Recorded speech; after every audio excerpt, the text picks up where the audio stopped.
प्यारे बच्चों, आप सबका चंद्राकर सर क्लास में बहुत बहुत स्वागत है। हम आज वीडियो में उस चर्चा को आगे बढ़ाने वाले हैं। बात है हायर सेकेंडरी स्कूल परीक्षा 2025, विषय भौतिकी। और हम जिस यूनिट की चर्चा इस वीडियो में करने वाले हैं वो यूनिट है 7 एंड 8। इस वीडियो में हम लोग आज 2 यूनिट को लेंगे एक साथ। तो आइए हम लोग पहले बात करें यूनिट 7 की, विकिरण तथा द्रव्य की दैत प्रकृति, डबल नेचर ऑफ रेडिएशन। इसकी चर्चा यहाँ पर होनी है। यहाँ पर इस बात की भी चर्चा होनी है कि वो कौन कौन से क्वेश्चन हैं जो इस साल पूछे जाने हैं और जिस पर ब्लूप्रिंट जो है वो फिट बैठता है। तो आइए पहले ब्लूप्रिंट की चर्चा कर लें। इस यूनिट में 1 नंबर का एक अति लघुत्तरीय प्रश्न जिसका जवाब आपको एक वाक्य में देना होता है, उस टाइप का क्वेश्चन आएगा। साथ ही साथ एक अति लघुत्तरीय प्रश्न भी पूछे जाएंगे 3 नंबर का। तो कुल 4 अंक का ये प्यारा सा यूनिट है। आइए हम लोग ये संभावना तलाशें कि इस साल कौन से क्वेश्चन संभावित है। आइए, तो इस यूनिट में अभी तक कई बार आपको 3 भौतिक कोई राशि दे दिया जाएगा या कोई भौतिक घटना दे दिया जाएगा, उसके बारे में आपको टिप्पणी लिखने के लिए या उसको डिफाइन अर्थात परिभाषित करने के लिए पूछा जाएगा, है ना। प्रत्येक एक एक नंबर का रहेगा, 3 देगा मतलब वो 3 नंबर का रहेगा। कुछ एग्जाम्पल इस क्वेश्चन में। क्वेश्चन फर्स्ट देखिएगा, निम्न को समझाइए। कार्यफलन, दूसरा है क्षेत्र उत्सर्जन, तीसरा है द्वितीयक उत्सर्जन। तो इसकी तैयारी आप जरूर करिएगा। दूसरा क्वेश्चन है प्रकाश विद्युत प्रभाव क्या है, इसके नियमों को लिखिए। ये प्यारा सा क्वेश्चन है, कॉमन क्वेश्चन है, कई बार ये बोर्ड में इस क्वेश्चन को पूछा गया है। अगला क्वेश्चन है आइंस्टाइन का प्रकाश विद्युत समीकरण की स्थापना कीजिए।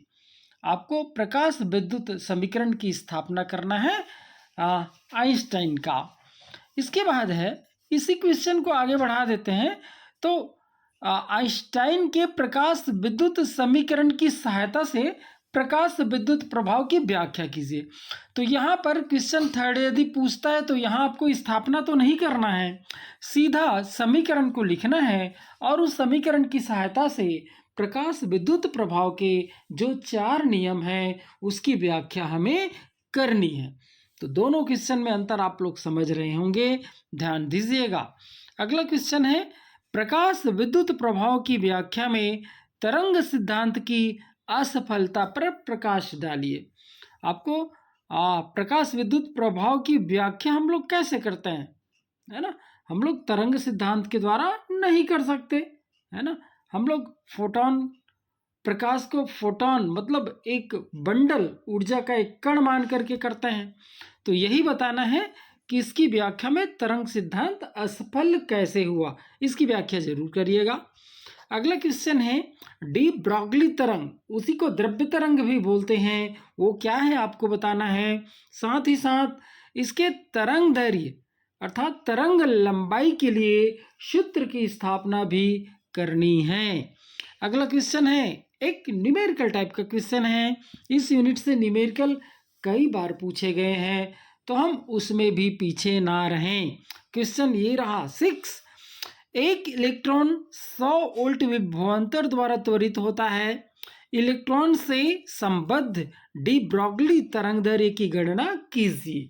बहुत प्यारा सा क्वेश्चन है, छोटा सा क्वेश्चन है, आप जरूर करिएगा। अगला न्यूमेरिकल क्वेश्चन है 4000 एंगस्ट्रॉम तरंगदैर्घ्य वाले फोटॉन की ऊर्जा ज्ञात कीजिए। ये भी छोटा सा क्वेश्चन है, बहुत अच्छे से आप इसको भी कर लीजिएगा। अगला क्वेश्चन है फोटॉन क्या है, इसके 2 प्रॉपर्टीज लिखिए। आपको 2 प्रॉपर्टीज पता होनी चाहिए। इसके बाद कुछ यहाँ पर तथ्यात्मक प्रश्न है जिसकी तैयारी आप लोगों को कर लेनी है। नमूने के तौर पर एक क्वेश्चन है प्रकाश विद्युत प्रभाव में देहली आवृत्ति का होना फोटॉन सिद्धांत को तरंग सिद्धांत से अधिक महत्व देता है। क्यों क्यों देता है, ये यहाँ पर आपको आंसर भी मिलेगा, लेकिन आप तैयारी कर लिए होंगे, नहीं किए होंगे तो ज़रूर करिएगा। अगला क्वेश्चन जो मार्किंग है यहाँ पर देखिएगा, यदि किसी धातु की प्लेट पर एक ही आवृत्ति का प्रकाश डाला जाए तो भी उत्सर्जित प्रकाश इलेक्ट्रॉन की ऊर्जाएं भिन्न भिन्न होती है। क्यों, इस कारण पर जरा जोर दीजिएगा और इसकी तैयारी आप लोगों को कर लेना है। और एक मार्किंग क्वेश्चन और यहाँ पर आप लोगों को नजर आ रहा होगा, देखिएगा आपको दिखाई दे रहा है, विभवांतर V से त्वरित इलेक्ट्रॉन से संबंध डी ब्रोगली तरंगदैर्घ्य लैम्डा है। यदि त्वरक विभवांतर को बढ़ाकर 4 वोल्ट कर दिया जाए तो डी ब्रोगली तरंगदैर्घ्य पर क्या प्रभाव पड़ेगा। ये भी प्यारा सा क्वेश्चन है। आप इन सारे क्वेश्चन को करिएगा तो आपका ये जो यूनिट है, ये यूनिट आपका बहुत अच्छे से होगा, यूनिट नंबर 7। उम्मीद करता हूँ आप बहुत अच्छे से स्मूथली इस यूनिट की तैयारी कर लेंगे। आइए अब हम लोग अगले यूनिट की ओर बढ़ें। अगला यूनिट है यूनिट नंबर 8, परमाणु तथा नाभिक। इस यूनिट से 3 नंबर के प्रश्न पूछे जाएंगे परमाणु से और 3 नंबर के प्रश्न पूछे जाएंगे नाभिक से। यहाँ पर कोई छोटा कोई बड़ा नहीं आएगा, केवल लघु उत्तरीय प्रश्न 3-3 नंबर के दोनों यूनिट से पूछा जाएगा। तो आइए कुछ क्वेश्चन हम लोग देखें जो हमें आगे चल कर के परीक्षा की तैयारी करने में मदद करे। क्वेश्चन कुछ यूं हो सकता है, फर्स्ट, अल्फा कणों के प्रकीर्णन प्रयोग का निष्कर्ष लिखिए। मतलब जब अल्फा कणों का जो प्रकीर्णन एक्सपेरिमेंट किया गया उसके क्या निष्कर्ष निकले, जैसे नाभिक के साइज वगैरह में बताया गया था, यही सारी बातें कम से कम आप 3 निष्कर्ष जरूर जानिएगा। अगला क्वेश्चन है, रदरफोर्ड परमाणु मॉडल की सीमाएं अर्थात कमियां, ये आपको जानने हैं। बोर के परमाणु मॉडल की कमियां, ये आपको लिखनी है। अगला क्वेश्चन है, हाइड्रोजन परमाणु की लाइमन बामर पासन श्रेणी के बारे में निम्न बातों का उल्लेख आपको करनी है।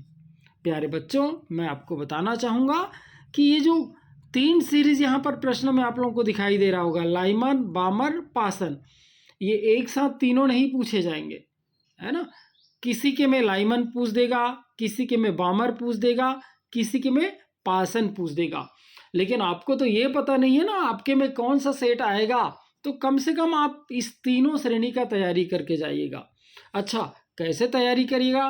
3 बातों का, प्रत्येक श्रेणी के 3 बातें आपको पता होनी चाहिए। पहला, तरंगदैर्घ्य ज्ञात करने का सूत्र आपको पता होना चाहिए, चाहे वो श्रेणी कुछ भी हो, आपको तरंगदैर्घ्य ज्ञात करने का सूत्र पता होनी चाहिए, चाहे वो लाइमन का हो, चाहे वो बामर का हो, चाहे वो पासन का हो। अगला जो बातें आपको पता होनी चाहिए वो है सबसे बड़ा व सबसे छोटा तरंगदैर्घ्य किस रेंज का होता है। मतलब लाइमन श्रेणी में सबसे बड़ा व सबसे छोटा तरंगदैर्घ्य किस रेंज का होता है, इसी प्रकार से बामर में किस रेंज का होता है और पासन में किस रेंज का होता है। अलग अलग से, तीनों एक साथ नहीं पूछे जाएंगे एक ही सेट में।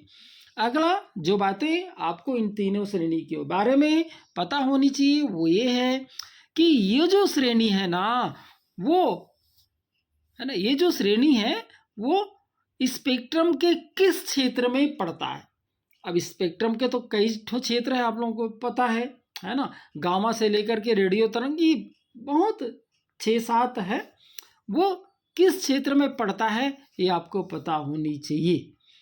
उम्मीद करता हूँ इस तीनों श्रेणी का ये जो 3 बातें हैं आप जरूर तैयार कर लिए होंगे, नहीं किए होंगे तो जरूर ध्यान दीजिएगा। अगला क्वेश्चन, हाइड्रोजन परमाणु के लाइमन बामर तथा पासन श्रेणी के अधिकतम व न्यूनतम तरंगदैर्घ्य की गणना कीजिए। यहाँ पर आपको कैलकुलेट करना है, लेकिन फिर वही बात है, यहाँ पर लाइमन बामर और पासन तीनों का एक साथ नहीं पूछा जाएगा। आपके सेट में कोई भी एक श्रेणी के अधिकतम व न्यूनतम तरंग दैर्ध्य को आपको कैलकुलेट करके बताना है कितना होता है। आइए आगे, इस यूनिट में भी 3 भौतिक शब्द आपको दे दिए जाएंगे, है ना। उसका अर्थ पूछा जा सकता है, परिभाषित करने के लिए पूछा जा सकता है, या टिप्पणी लिखने के बारे में पूछा जा सकता है। तो कौन कौन से हैं जो इस साल संभावना बनती है? उसमें से सबसे पहला है मास डिफेक्ट अर्थात द्रव्यमान क्षति, दूसरा है प्रति न्यूक्लियन बंधन ऊर्जा, तीसरा नाभिकीय बल, चौथा बंधन ऊर्जा, पांचवा अर्ध आयुकाल, जबकि छठवा है रेडियो एक्टिव क्षय नियम। तो इन सब का तैयारी भी आप लोग करिएगा, केवल इसका अर्थ बताना, इसका मीनिंग आपको बताना है अर्थात डिफाइन करना है। 7वां क्वेश्चन, रेडियो एक्टिव पदार्थ की अर्ध आयुकाल हेतु सूत्र को स्थापित आपको करना है। प्यारा सा क्वेश्चन है, और ये यदि नहीं आता है तो इसका न्यूमेरिकल कई बार पूछा जाता है। न्यूमेरिकल आपको आपके स्क्रीन पर नजर आ रहा होगा। एक रेडियो एक्टिव पदार्थ की अर्ध आयु 30 दिन है, बिल्कुल ठीक है। 90 दिन बाद रेडियो एक्टिव परमाणु की संख्या कितनी होगी? इस टाइप के न्यूमेरिकल आप जरूर कर लीजिएगा। अगला क्वेश्चन, नाभिकीय विखंडन व नाभिकीय संलयन में 3 अंतर लिखिए। नाभिकीय संलयन और नाभिकीय विखंडन का जब आप तैयारी करने जाएंगे तो अंतर की तैयारी खुद ब खुद हो जाएगा। तो आप देख पा रहे होंगे इसमें परमाणु और नाभिक 6 नंबर का ये जो यूनिट है 3-3 नंबर के क्वेश्चन आएगा।